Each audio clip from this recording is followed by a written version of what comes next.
Lady Felicity Wharton had envisioned her engagement ball as the pinnacle of her carefully orchestrated life, a celebration of duty fulfilled, of ancestral estates united, of her place secured within the highest echelons of society. Yet as she stood beneath the glittering chandeliers of Ashford House, her betrothed's voice cutting through the music with devastating clarity, she realized how profoundly she had miscalculated.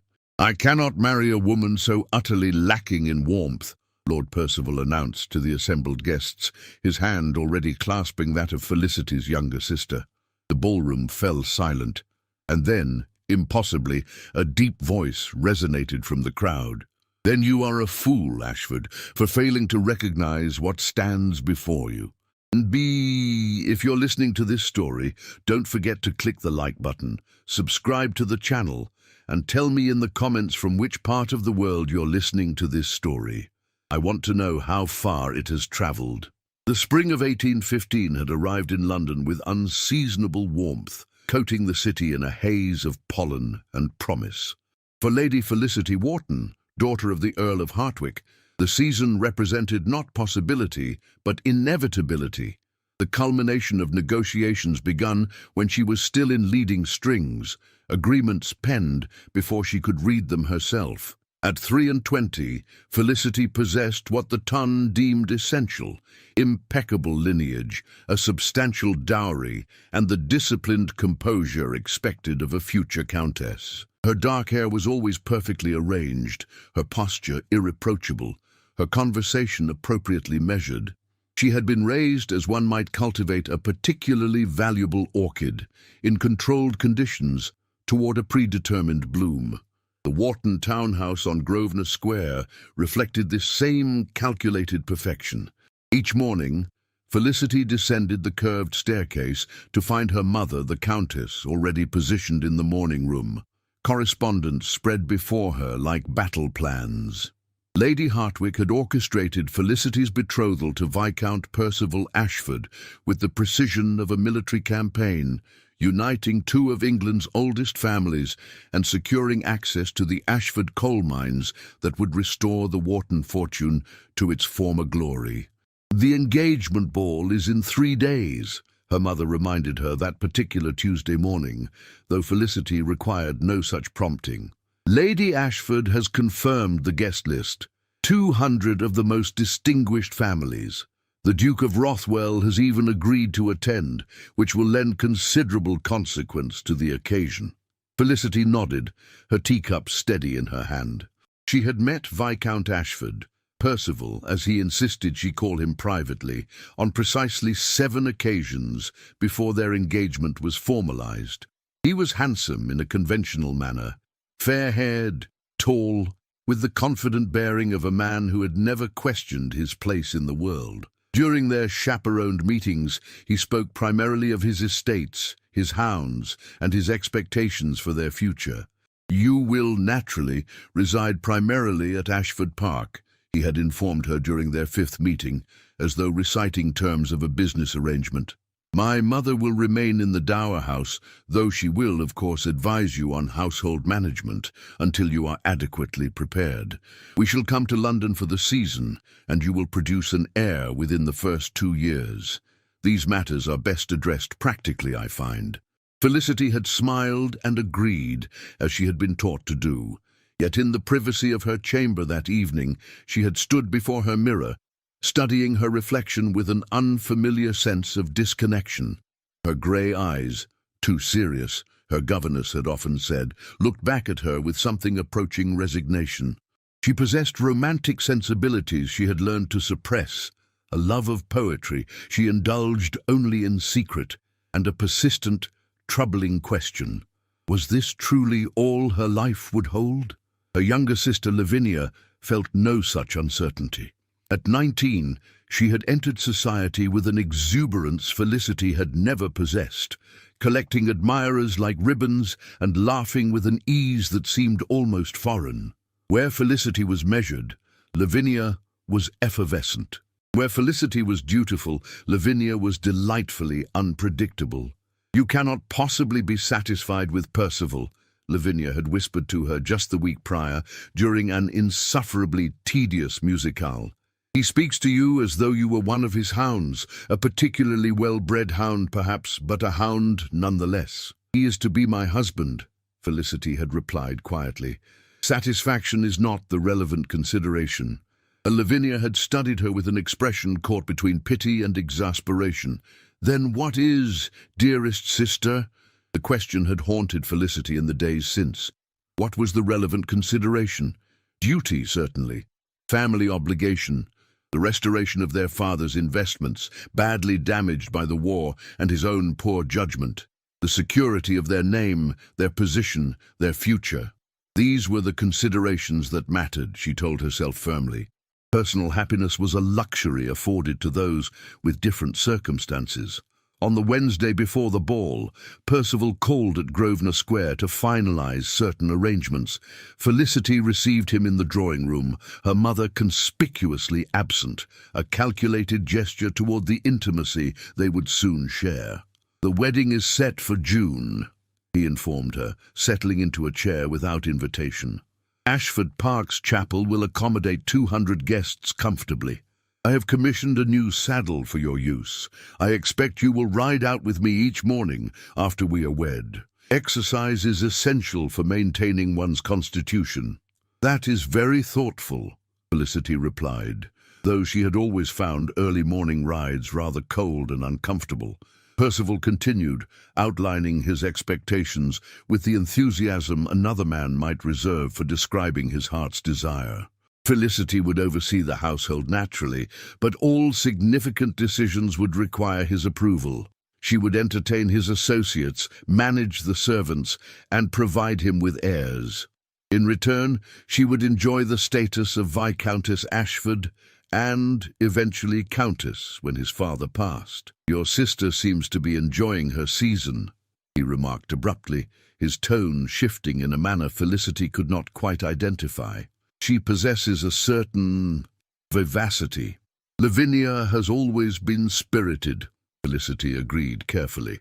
"Indeed." He paused, his gaze drifting toward the window. "One might argue excessively so, though I suppose such qualities are charming in a young woman not yet burdened with responsibility." The comment unsettled Felicity, though she could not articulate why. She redirected the conversation towards safer topics. The menu for the engagement ball, the guest accommodations, the musicians Lady Ashford had engaged. Percival responded with distraction, his attention seeming to wander even as he nodded agreement to her suggestions. When he departed an hour later, Felicity remained in the drawing room, her embroidery untouched in her lap. Through the window, she watched the parade of carriages along Grosvenor Square, each bearing ladies and gentlemen toward their own carefully orchestrated destinies. Somewhere in the city, she imagined, there existed people who chose their paths rather than inheriting them. The thought seemed both impossibly distant and dangerously appealing. That evening the family dined together, an increasingly rare occurrence as the social season intensified. Her father, the Earl, discussed agricultural improvements with the detached interest of a man whose estates were managed by others. Her mother reviewed the social calendar with military precision, and Lavinia sparkled, recounting an afternoon call where 3 different gentlemen had composed spontaneous verses in her honor. "Such nonsense," Lady Hartwick declared, though her tone held approval. "Still, attention from the Marquis of Fenimore's son is not to be discouraged. He will inherit a considerable fortune." Felicity observed her sister across the table, noting the flush of excitement in her cheeks, the animation in her gestures. Lavinia had what Felicity had always lacked, the ability to charm without calculation, to delight without design. It was a gift, Felicity recognized, and one she had never possessed.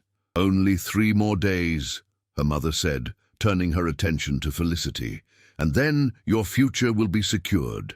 The Wharton-Ashford alliance will be the talk of London. You have done your duty admirably, my dear." Duty. The word hung in the air like incense, both comforting and suffocating. Felicity smiled her agreement, though beneath her composed exterior that persistent question whispered again, was duty truly enough? The night before the ball, Felicity dreamed. She stood in a vast ballroom, crowds pressing close, their faces blurred and indistinct. She searched for something, someone, but the room kept shifting, the walls receding, the ceiling rising until she felt impossibly small beneath it. Then a hand extended toward her, strong and certain, and a voice she did not recognize spoke words she could not quite hear. She woke, gasping, her heart racing inexplicably. Friday arrived with merciless clarity. The day of the engagement ball stretched before her like a bridge she must cross, leading from the familiar shore of her carefully constructed life toward an unknown country she had never chosen to visit. As her maid arranged her hair and laced her into the ivory silk gown her mother had commissioned, Felicity studied her reflection one final time. She looked, she thought, exactly as she should, elegant, composed, appropriate. Yet behind her grey eyes, something restless stirred, a question she could neither answer nor silence, a longing for something she could not name. Ashford House blazed with light on that warm May evening, every window illuminated, every chandelier glittering like captured stars. Carriages lined the square for 3 blocks, depositing England's most distinguished families onto the torchlit steps. The Whartons arrived precisely on time, neither fashionably late nor embarrassingly early, and were announced with appropriate ceremony. Lady Felicity Wharton descended the grand staircase on her father's arm, keenly aware of the eyes upon her.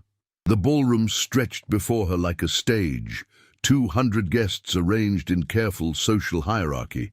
The orchestra occupied the gallery, playing Handel with technical precision. Hothouse flowers, roses, lilies, orchids transformed the space into something between a garden and a temple, their fragrance almost overwhelming. Lord and Lady Ashford received them near the ballroom centre, positioned beneath an enormous crystal chandelier. Percival stood beside his mother, resplendent in evening dress, his expression revealing nothing as Felicity approached. She had expected some gesture of warmth, perhaps even affection, but he merely nodded with the same cool courtesy he might extend to any guest. "Lady Felicity," Lady Ashford said, her voice carrying the particular tone of a woman surveying a recently acquired property. "How lovely you look, though perhaps a touch more colour in your cheeks would be advisable. One wants to appear vital on such occasions." Felicity smiled through the criticism, years of training rendering her immune to such barbs. "You are too kind, Lady Ashford." The evening proceeded according to precise choreography. Felicity danced the opening set with Percival, his hand on her waist, correct but impersonal, his conversation focused on acknowledging various guests rather than engaging with his betrothed. She smiled, she turned, she maintained perfect posture, and she felt absolutely nothing.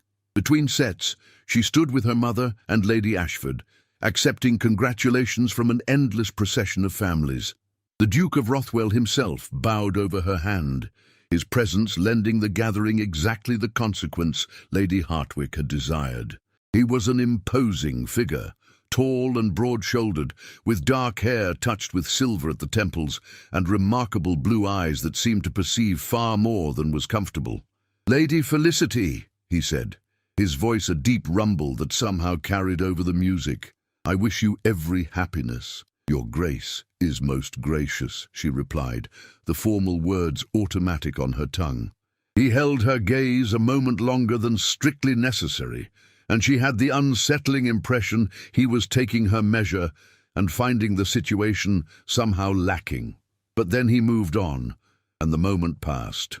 Halfway through the evening, Felicity noticed a change. Percival had disappeared from his position near the refreshment tables. Lavinia, who had been dancing enthusiastically with a succession of partners, was also nowhere visible. Felicity told herself it meant nothing. A large house, numerous rooms, perfectly innocent explanations. Yet a cold unease settled in her stomach. Lady Ashford, too, seemed to be searching for someone, her eyes scanning the crowd with increasing sharpness. She leaned toward Lady Hartwick, whispering something that made Felicity's mother pale visibly. "I shall go look for them," Lady Ashford announced, her tone clipped.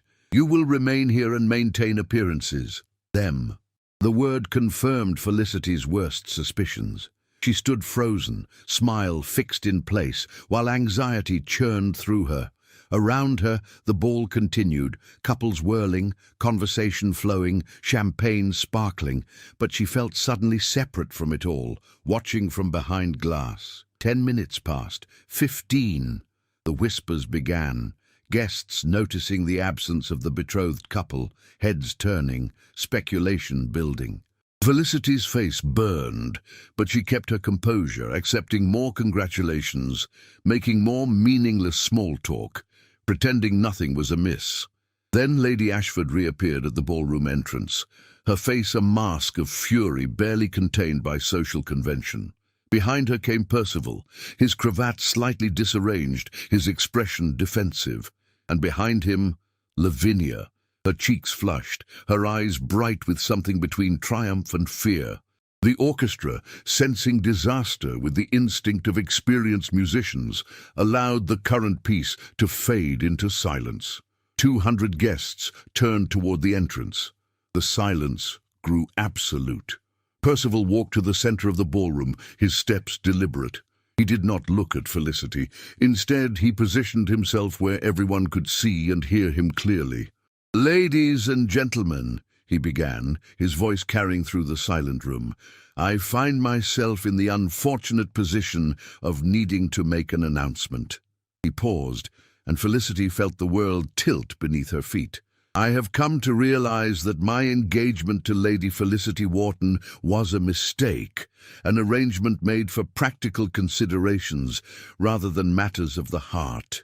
Gasps rippled through the crowd. Felicity stood paralyzed, unable to move, unable to breathe. "I cannot in good conscience bind myself to a woman so utterly lacking in warmth," Percival continued, each word falling like a hammer blow. "A woman whose heart is as cold and calculated as a ledger book. It would be a disservice to us both." Lady Hartwick made a small, wounded sound. The Earl's face turned apoplectic, but Felicity simply stared, shock rendering her mute. "Instead," Percival said, and now his hand reached out, and Lavinia stepped forward to take it, "I wish to declare my intention to court Lady Lavinia Wharton, whose spirit and vivacity have captured my affection in a way her sister never could. With her father's permission, naturally." The ballroom erupted, shocked exclamations, scandalized whispers, the rustle of 200 silk gowns as ladies leaned toward their companions to share their astonishment. Felicity heard it all as though from a great distance, her vision narrowing to a single point, her sister's hand in her former betrothed's, grasp. Lavinia would not meet her eyes. Felicity's carefully constructed world, the golden cage she had accepted, the predetermined path she had walked so obediently, shattered in an instant. Every assumption she had made about her life, her value, her future, rendered worthless by a single public declaration. She should say something, she knew, defend herself, express outrage, collapse in theatrical despair.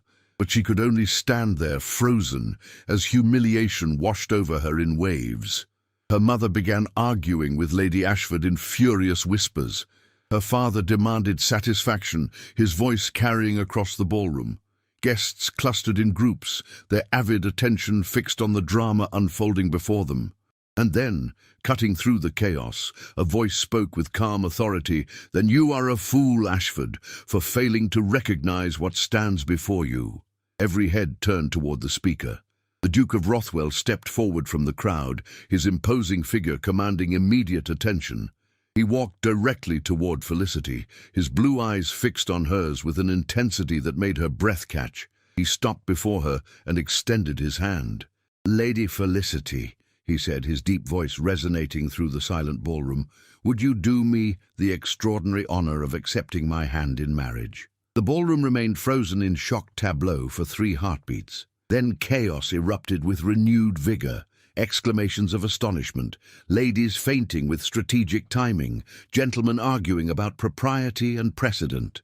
Through it all, the Duke of Rothwell stood utterly still, his hand extended toward Felicity, his expression revealing nothing beyond patient determination. Felicity stared at him, her mind struggling to process this impossible turn. The Duke of Rothwell, one of England's most powerful peers, a man rumoured to have refused every matrimonial overture for the past decade, had just proposed marriage to her, in public, immediately following her spectacular humiliation. She began, her voice barely audible. "You need not answer now," the Duke said quietly, though the ballroom's silence ensured everyone heard him regardless. "But I am entirely in earnest, and I will not withdraw the offer. When you are ready, you may send word to Rothwell House." He bowed, a gesture of respect that sent another wave of astonishment through the crowd, and then departed, his exit as commanding as his entrance had been. The spell broke. Lady Hartwick rushed to Felicity's side, her face a complicated mixture of horror and calculation. The Earl bellowed challenges at Percival, who had retreated toward his mother with considerably less bravado than he'd displayed moments before, and Felicity finally found her capacity for movement returning. "I need to leave," she whispered. "Mother, please, I cannot remain here." For once, Lady Hartwick did not argue. Within minutes their carriage had been summoned, and Felicity fled Ashford House, leaving behind the wreckage of her engagement and the shocked speculation of 200 witnesses. The ride to Grosvenor Square passed in silence. Her parents sat opposite, her mother's face pale, her father's expression thunderous. No one spoke of what had occurred: the betrayal, the humiliation, the Duke's astonishing intervention. It was too raw, too recent, too enormous to be contained in words. At home, Felicity retreated to her chamber, dismissing her maid and locking the door. She stood at the window, staring out at the darkened square, and felt nothing. The shock had numbed her entirely. She did not cry. She did not rage. She simply stood there, trying to comprehend how thoroughly her life had been upended in the space of an hour. Over the following days, London society spoke of nothing else. The scandal dominated every drawing room, every afternoon call, every carefully penned letter. Lady Felicity Wharton, jilted publicly for her own sister. The Duke of Rothwell, proposing marriage in the most dramatic fashion imaginable.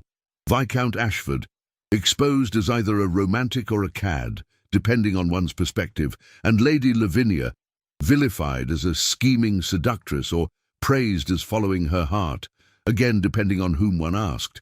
Felicity refused all visitors.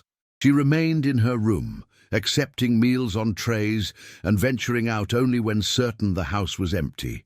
The humiliation was too fresh, too complete. She could not bear the pitying looks, the curious questions, the barely concealed judgment. On the third day, her mother appeared at her door, knocking with uncharacteristic gentleness. "Felicity, dear, you must come out. Hiding solves nothing." "I am not hiding," Felicity replied through the locked door. "I am simply regrouping." "You are allowing this to defeat you," Lady Hartwick said, her voice sharpening. "The Duke's offer still stands. Rothwell House sent word this morning reaffirming his proposal. This is an opportunity, Felicity. A Duke, far superior to a mere Viscount. An opportunity." Felicity opened the door, confronting her mother with rare directness. "Is that truly all you see? Not the humiliation, not the betrayal, simply another opportunity to secure an advantageous match?" Lady Hartwick had the grace to look uncomfortable. "I see a chance for you to rise above this situation, to demonstrate that you are not defeated, to claim a position that will make everyone who witnessed your humiliation envious rather than pitying." "I do not want their envy or their pity," Felicity said quietly. I do not know what I want." It was the truest statement she had made in years.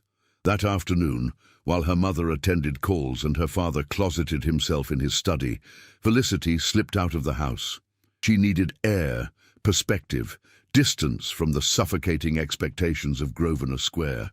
Her feet carried her instinctively to one place she had always felt marginally freer, the townhouse of her father's sister, Lady Dorothea Pemberton, in Russell Square. Aunt Dorothea was an anomaly within the Wharton family, a widow who had declined to remarry, who maintained her own household, who attended intellectual salons and corresponded with radical thinkers. Lady Hartwick considered her a poor influence. Felicity had always found her fascinating. The butler admitted her without question, and moments later she was ushered into Aunt Dorothea's sitting room, where her aunt sat surrounded by books, newspapers, and correspondence. "Felicity!" Aunt Dorothea rose, her expression shifting from surprise to concern. "My dear child, I heard about the debacle. Come, sit. Tell me everything." For the first time since the ball, Felicity felt tears threaten. She sat beside her aunt and haltingly recounted the events: Percival's public rejection, his preference for Lavinia, the Duke's shocking proposal. Aunt Dorothea listened without interruption, her intelligent eyes sharp with attention. When Felicity finished, her aunt remained silent for a long moment, clearly weighing her response. "Well," she finally said, "Percival Ashford has revealed himself to be both weak and cruel, a dangerous combination. Your sister has behaved abominably, though I suspect she was as much manipulated as manipulator, and the Duke—" He paused, considering. "That is the most interesting element of this entire affair." "Interesting?" Felicity repeated. "The Duke of Rothwell does nothing without purpose, my dear. He is one of the most intelligent men in England, with interests in science, philosophy, and social reform. He sits in the House of Lords and actually participates in debates, substantive ones, on abolition, education, workers' rights. He's not a man given to romantic gestures or impulsive declarations." "Then why would he propose to me?" Felicity asked. "A woman he barely knows, in the midst of such scandal?" "That," Aunt Dorothea said, "is precisely what makes it interesting." She rose and retrieved a recent newspaper, pointing to a small article Felicity had not noticed. "The Duke recently returned from a year abroad, studying continental reforms, meeting with intellectuals, observing how other societies structure themselves. He has been, according to reports, seeking a partner who can engage with these interests. Not merely a decorative duchess, but an intellectual companion." Felicity stared at the article, her mind reeling. "But he knows nothing of my intellectual interests. I have been trained to display only the most conventional accomplishments." "Perhaps he suspects you possess more than you have been permitted to show," Aunt Dorothea suggested. "Or perhaps he simply recognized someone in need of rescue and possessed the means to provide it. Either way, you now have a choice your mother and society would frame as no choice at all. Accept the Duke and secure an extraordinary position, or refuse and live in scandal's shadow." "But there is a choice, is there not?" Felicity said slowly. "I could refuse. I could leave London, live quietly somewhere, depend on your kindness perhaps, until I might establish some independence." Aunt Dorothea smiled. Not the indulgent smile adults give children, but one of genuine respect. "Yes, you could, and I would support you in that decision. But before you choose, might I suggest you actually meet the Duke, beyond a ballroom introduction? Rothwell House is in Mayfair. He has requested permission to call upon you. At the very least, discover who the man actually is before deciding your answer." The suggestion was so reasonable, so practical, that Felicity could not argue against it. She agreed to consider it, and spent the remainder of the afternoon in her aunt's company, discussing matters she had never dared voice at home: her love of philosophy, her secret reading of Mary Wollstonecraft, her questions about the rigid social structures that governed their lives. "You have been cultivated as an ornament," Aunt Dorothea said gently, "but you possess the potential to be something far more significant. Whatever you decide regarding the Duke, promise me you will not return to the golden cage you so recently escaped." Felicity returned to Grosvenor Square as evening fell, her mind churning with new possibilities. In her absence, a note had arrived from Rothwell House, a simple, elegant message requesting permission to call the following afternoon, should Lady Felicity be willing to receive him. She held the note in her hand, studying the bold, clear handwriting. A choice. Perhaps the first genuine choice she had ever been offered. After a long moment, she retrieved paper and pen and wrote her response. The Duke of Rothwell arrived at Grosvenor Square precisely at 3 o'clock, neither early nor late, as seemed to be his custom. Felicity received him in the formal drawing-room, her mother conspicuously present, as propriety demanded, though Lady Hartwig had been instructed to remain silent unless directly addressed. He was even more imposing in daylight than he had been in the ballroom's flattering glow. Tall and broad-shouldered, with dark hair and those remarkable blue eyes that seemed to miss nothing, he carried himself with the easy confidence of a man entirely comfortable in his own authority. Yet there was nothing arrogant in his manner, simply a quiet assurance that made others instinctively defer to him. "Lady Felicity," he said, bowing over her hand, "thank you for receiving me. I recognize this situation is irregular." "That is perhaps an understatement, Your Grace," Felicity replied, surprising herself with her directness. A slight smile touched his lips. "Indeed. May I sit?" She gestured assent, and he settled into a chair opposite hers, close enough for conversation, far enough to remain proper. Lady Hartwig occupied a seat near the window, pretending to embroider, while clearly attending to every word. "I owe you an explanation," the Duke began, his deep voice calm and measured, "for my actions at Ashford House, and for the proposal I made so publicly." "That would be appreciated," Felicity said, meeting his gaze directly. If he was to be open, so would she. "I attended that ball reluctantly," he continued. "Social gatherings are not my preferred environment. I went out of obligation to the Ashfords, whose father once rendered my family a significant service. I expected a tedious evening of meaningless conversation and excessive champagne." He paused, his blue eyes studying her with unnerving intensity. "What I witnessed instead was a profound injustice. A woman publicly humiliated for possessing exactly the qualities that make her valuable: intelligence, composure, dignity. Criticized as cold when she was merely reserved. Rejected for lacking warmth when the fault lay entirely in the observer's inability to perceive depth." Felicity felt heat rise to her cheeks. "You gathered all that from observing me across a ballroom." "I have spent considerable time studying how to read people, Lady Felicity. It is a necessary skill in politics and diplomacy. And yes, I saw in you someone who had been shaped into a role rather than allowed to discover her own nature. When Ashford made his vile pronouncement, I saw an opportunity." "To rescue me?" The words came out more sharply than intended. "To offer an alternative," he corrected gently. "Not rescue. You require no rescuing, but perhaps liberation from circumstances that were constraining you toward a deeply unsuitable future." His honesty was disarming. Felicity found herself relaxing incrementally, her defensive posture easing. "And what do you gain from this arrangement, Your Grace? Forgive my bluntness, but marriage is not an act of charity, even for a duke." And now he smiled fully, and the expression transformed his stern features into something surprisingly warm. "I like your bluntness, Lady Felicity. It confirms my initial assessment. What I gain is a potential partner who can engage meaningfully with the work that matters to me. I've spent the past year studying social reforms across Europe. I intend to dedicate my position and resources toward improving conditions for England's working classes: education, housing, labor protections.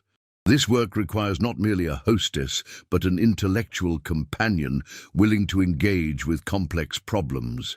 He leaned forward slightly. "I observed you at various society gatherings before that fateful ball.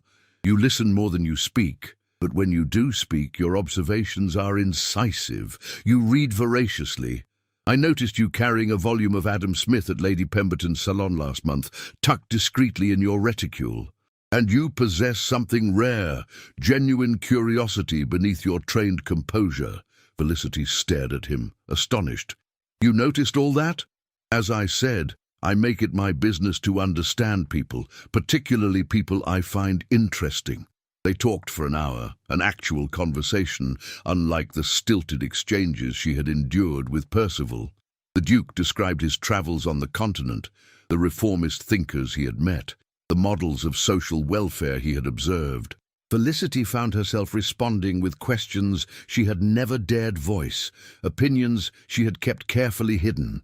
Lady Hartwick eventually abandoned all pretense of embroidering, openly watching this unprecedented exchange with barely concealed amazement. When the Duke finally rose to depart, he turned to Felicity with that same patient expression he had worn at the ball. "I will not press you for an immediate answer," he said. "This is a significant decision, and you deserve time to consider it properly. But I meant what I said at Ashford House. The offer stands, and will continue standing, regardless of scandal or speculation." After he left, Lady Hartwick turned to Felicity with an expression of wonder. "Do you understand what just occurred? A duke, just spent an hour discussing philosophy and social reform with you. This is extraordinary." "It is," Felicity agreed quietly. For the first time since her world had shattered, she felt something beyond numbness, possibility. Over the following weeks, the Duke called regularly, always proper, always at appropriate times, but with a consistency that sent clear signals to society. He escorted Felicity and her aunt to a lecture on scientific agriculture. He invited her to Rothwell House to view his extensive library. He introduced her to members of his intellectual circle, reformers, philosophers, even a female mathematician whose work on probability theory fascinated Felicity. With each encounter, Felicity discovered layers beneath the Duke's imposing exterior. He possessed a dry wit that emerged unexpectedly. He listened with genuine attention, asking questions that demonstrated he valued her thoughts. And he made no demands, no assumptions, merely offered opportunities and waited patiently for her response. Meanwhile, scandal continued swirling around the Wharton family. Percival had formally requested permission to court Lavinia, which the Earl, after significant internal conflict, had grudgingly granted. Lavinia's position in society had become precarious. Half the ton admired her romantic audacity, while the other half condemned her as a scheming opportunist. Felicity encountered her sister by chance one morning in their father's library. Lavinia looked pale, her earlier vivacity dimmed by weeks of social censure.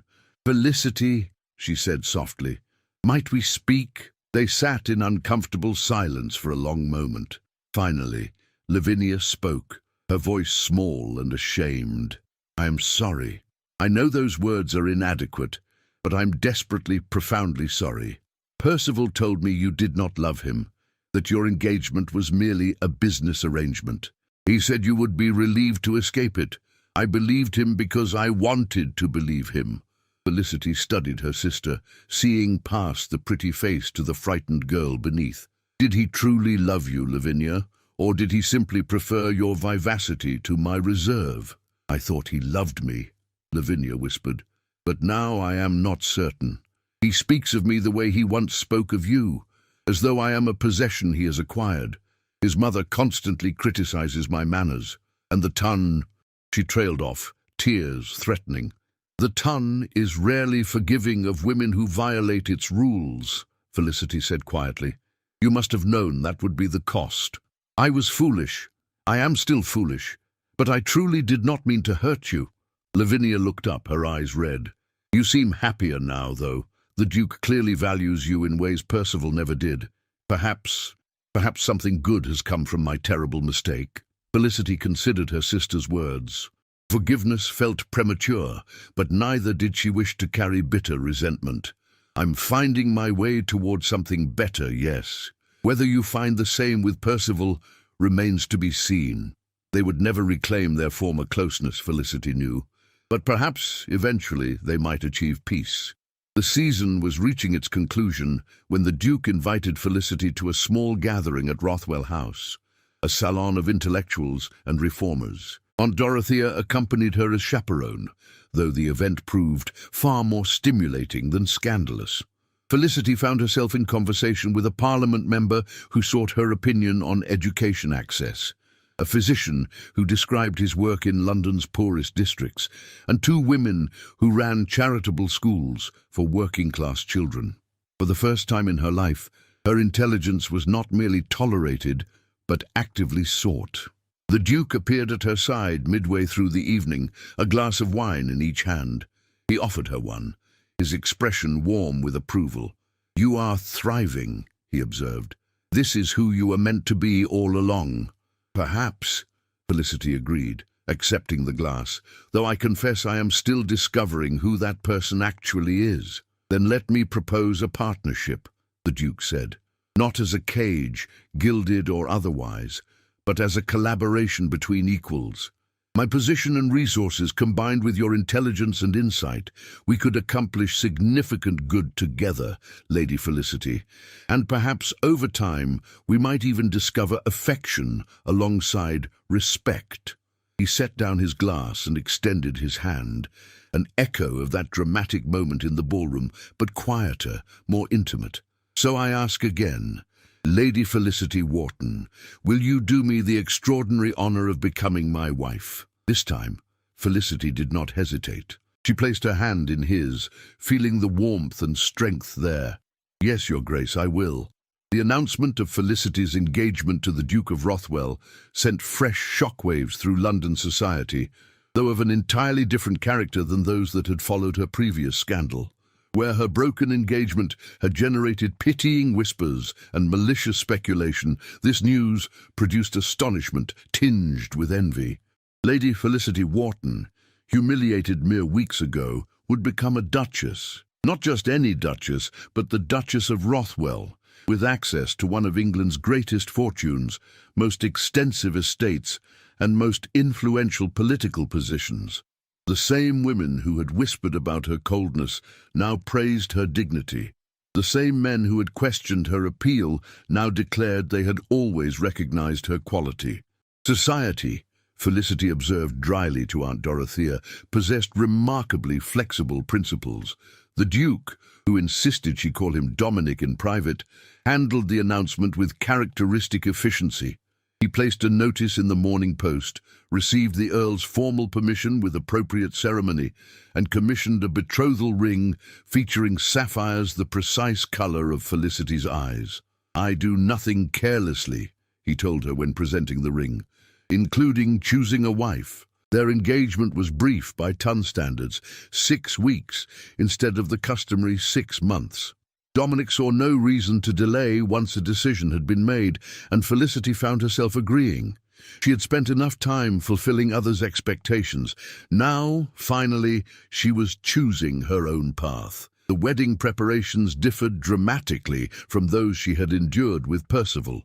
Where Lady Ashford had dictated every detail, Dominic insisted Felicity control all decisions. Where Percival had outlined rigid expectations, Dominic asked only what would make her happy. "The ceremony itself is merely formality," he said during one planning session. "What matters is the partnership we build afterward. Though I confess I would prefer Westminster Abbey over a small chapel, my position requires certain displays, I'm afraid." "Westminster Abbey is perfectly agreeable," Felicity assured him, amused by his apologetic tone. "I do not require intimacy for its own sake, only honesty. That you shall have always," he promised, and she believed him. One afternoon, while reviewing seating arrangements with her mother, an unexpected visitor was announced. Viscountess Ashford, Percival's mother, requesting an audience. Lady Hartwick made to refuse, but Felicity stayed her. "No, I shall see her, briefly." Lady Ashford entered with considerably less hauteur than she had displayed at the engagement ball. She looked older, Felicity thought, and far less certain of her position. "Lady Felicity," she began, then stopped, clearly struggling with unaccustomed humility. "I have come to apologize for my son's abominable behavior. His conduct was unconscionable, and I failed to prevent it." "Your apology is noted," Felicity replied evenly, though I confess curiosity as to what prompts it now. Lady Ashford's composure cracked slightly. Percival's engagement to your sister has been challenging. She is not what he expected. He complains she is too emotional, too demanding, too... She trailed off. Too vivacious? Felicity suggested dryly. How inconvenient for him. Indeed. Lady Ashford met her eyes directly. He has realized his error. You possessed exactly the qualities necessary for his position. Dignity, intelligence, composure, qualities he dismissed as coldness when they were, in fact, strength. And yet he chose differently, Felicity observed. As did I. I wish your son and my sister well, Lady Ashford, but I confess their difficulties do not concern me. I have found a far more suitable arrangement. After Lady Ashford departed, with considerably less ceremony than she'd arrived, Aunt Dorothea, who had been listening from the next room, appeared with a satisfied expression. Well handled, my dear. You are developing quite the spine. I am developing, Felicity corrected, into who I might have been all along had I been permitted. The week before the wedding, Dominic invited Felicity to Rothwell Park, his principal country estate, so she might see what would become her primary residence. They travelled by carriage with Aunt Dorothea as chaperone, the journey taking most of a day. Rothwell Park exceeded Felicity's expectations, not in grandeur, though it possessed that in abundance, but in character. Unlike the cold formality of many great estates, it felt lived in, purposeful. The library held thousands of volumes in active use, not display. The estate manager greeted Dominic by name and discussed crop rotations with easy familiarity. The servants appeared genuinely pleased to see their duke, not merely deferent. This will be yours to manage as you see fit, Dominic told her as they toured the house. I trust your judgment entirely. Change whatever you wish. Preserve whatever you prefer. I ask only that the library remains largely undisturbed. I am particular about my book organization. Felicity laughed, the sound surprising her. When had she last laughed without calculation?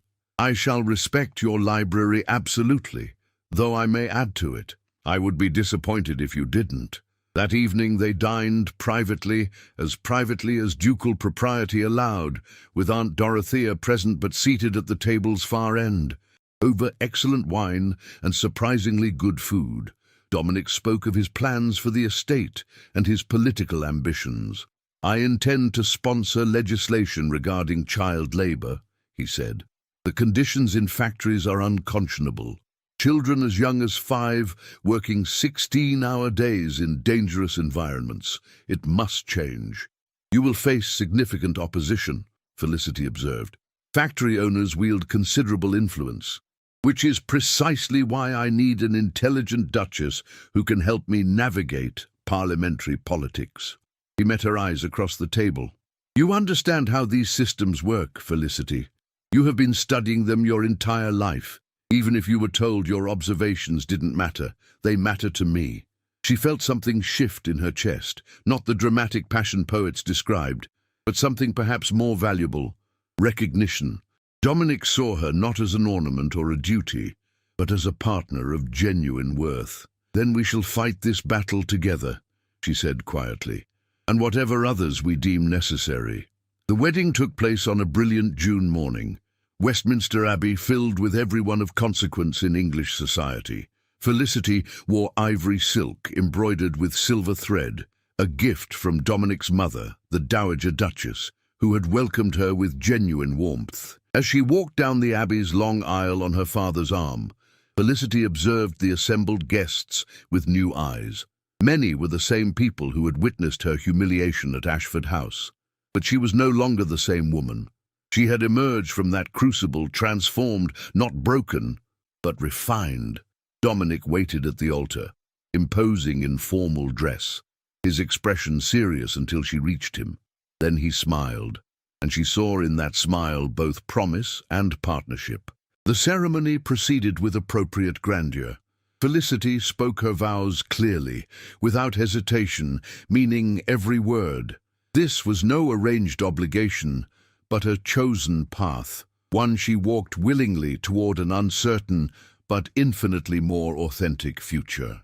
At the wedding breakfast afterward, she glimpsed Percival and Lavinia across the room. Her sister looked uncomfortable, her earlier sparkle dimmed by months of social censure.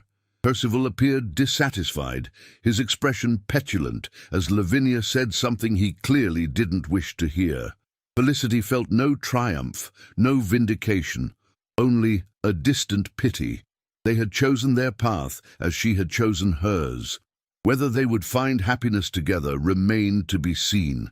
Regrets? Dominic appeared at her side, following her gaze.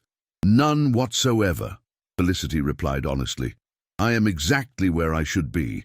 That evening, as their carriage departed London for Rothwell Park, Felicity looked back at the city's familiar skyline.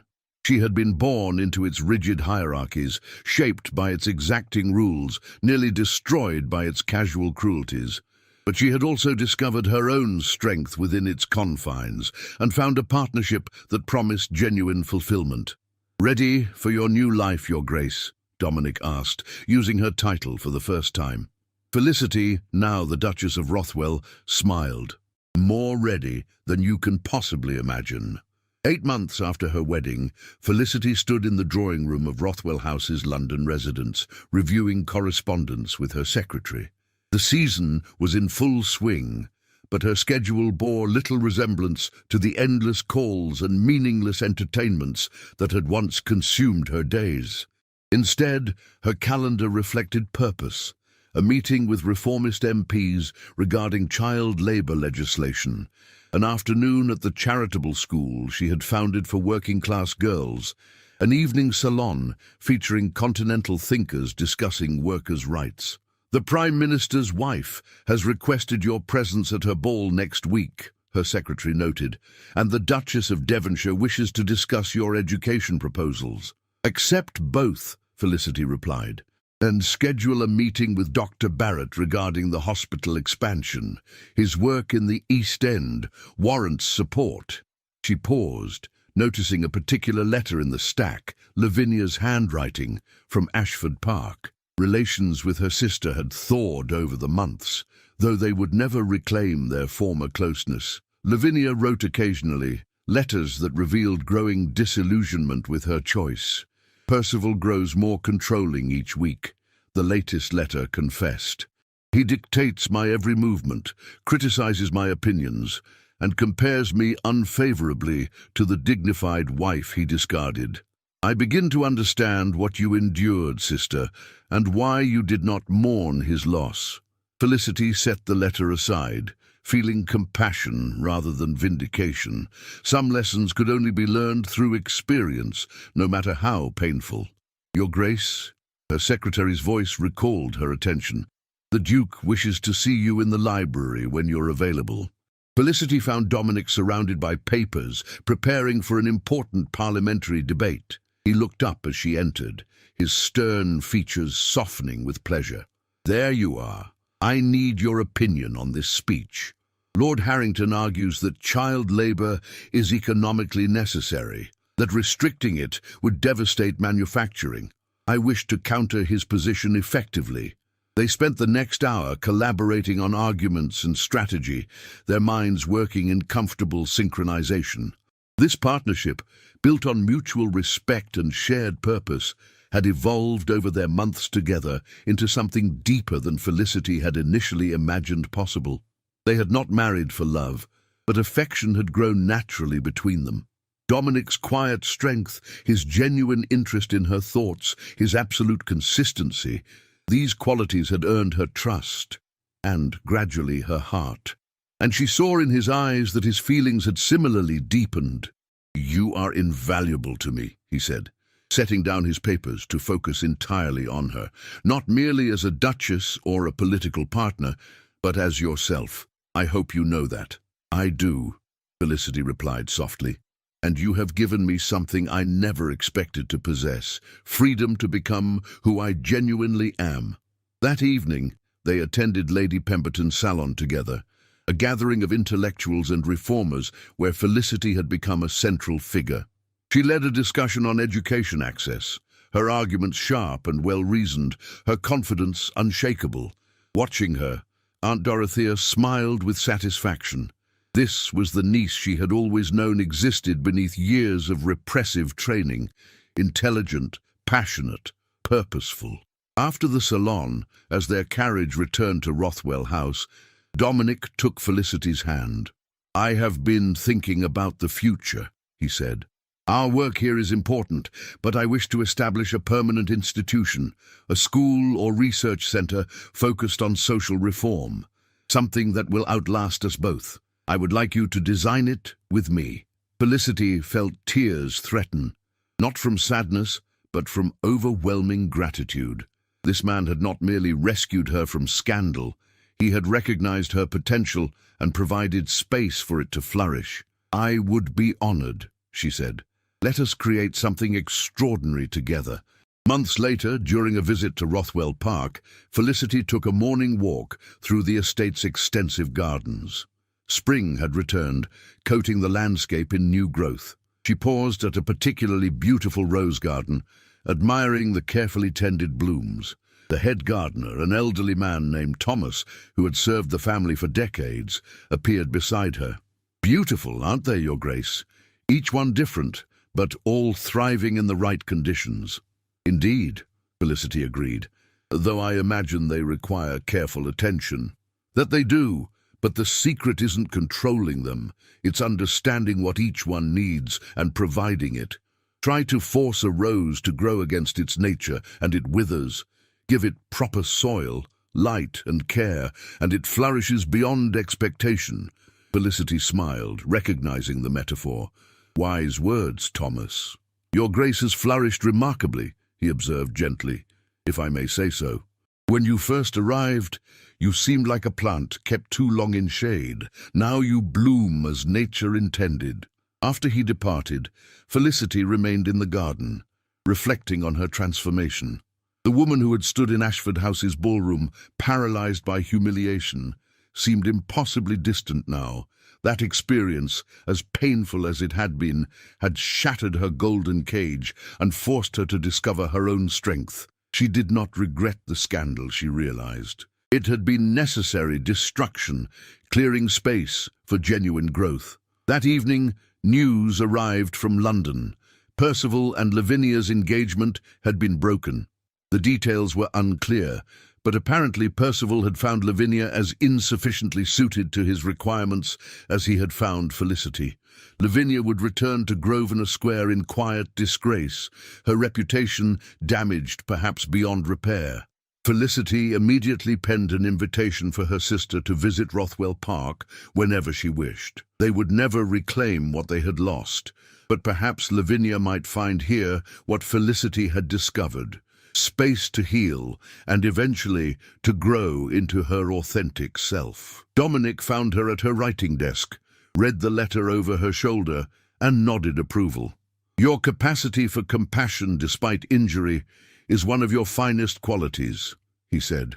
"She is still my sister," Felicity replied simply, "and I understand now what it means to be trapped in circumstances not of your choosing, making desperate decisions in pursuit of something better." A year to the day after her disastrous engagement ball, Felicity hosted a gathering at Rothwell House, not a glittering social event, but a working meeting of reformers and politicians. The child labor legislation Dominic had championed was approaching a crucial vote, and this gathering would coordinate final strategy. As the meeting concluded and guests departed, Felicity stood with Dominic in the now quiet drawing room, surveying the papers and notes scattered across every surface. "We've built something remarkable," Dominic observed. "Not merely a marriage, but a genuine partnership. I could not have imagined anything more satisfying." Felicity leaned against him, feeling the solid warmth of his presence. "Nor could I, though I confess a year ago, satisfaction seemed impossibly distant." "A year ago," Dominic said quietly, "you were a woman trapped in circumstances that denied your true nature.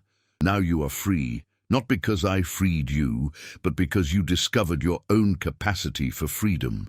She turned to face him, seeing in his eyes both love and respect. the perfect foundation for a life genuinely lived. "Thank you," she said simply, "for seeing who I could become and giving me space to grow into that person." "Thank you," he replied, "for choosing to grow here with me." Later that night, alone in her private sitting room, Felicity retrieved a journal she had begun keeping after her wedding. She turned to a fresh page and wrote, "I was once a woman cultivated as an ornament, shaped toward a predetermined end, valued only for qualities that benefited others. That woman shattered spectacularly in a ballroom, destroyed by public humiliation and private betrayal. But from those fragments emerged someone I never imagined I could become, a woman of purpose and agency, whose intelligence is valued, whose opinions matter, whose life reflects genuine choice rather than imposed obligation. I have learned that the greatest transformations often begin with spectacular destruction. That freedom sometimes requires the courage to stand in the ruins of what was and imagine what might be. That love, real love, is built not on romantic illusion, but on mutual respect and shared purpose. I am the Duchess of Rothwell. I am a reformer, an advocate, a partner in meaningful work. I am finally completely myself. And I have discovered that the most profound victory is not defeating those who wronged you, but becoming so fully who you were meant to be that their judgment becomes irrelevant." She set down her pen, closed the journal, and looked toward the window. Beyond the glass, London sprawled in lamplight and shadow, still the same city, still governed by rigid rules and casual cruelties. But she had learned to navigate it on her own terms, to claim space for authenticity within its constraints. Dominic appeared in the doorway, extending his hand toward her. "Come to bed, my dear. Tomorrow brings more battles to fight." Felicity took his hand, rising with a smile. "Then let us face them together." As they left the room, the journal lay open on the desk, her final words catching the firelight. "True freedom is not the absence of constraints, but the courage to bloom magnificently despite them." If you enjoyed this story, please subscribe to the channel and leave a comment letting me know what you thought. Your support means the world and helps these stories reach listeners around the globe. Thank you for being part of this journey.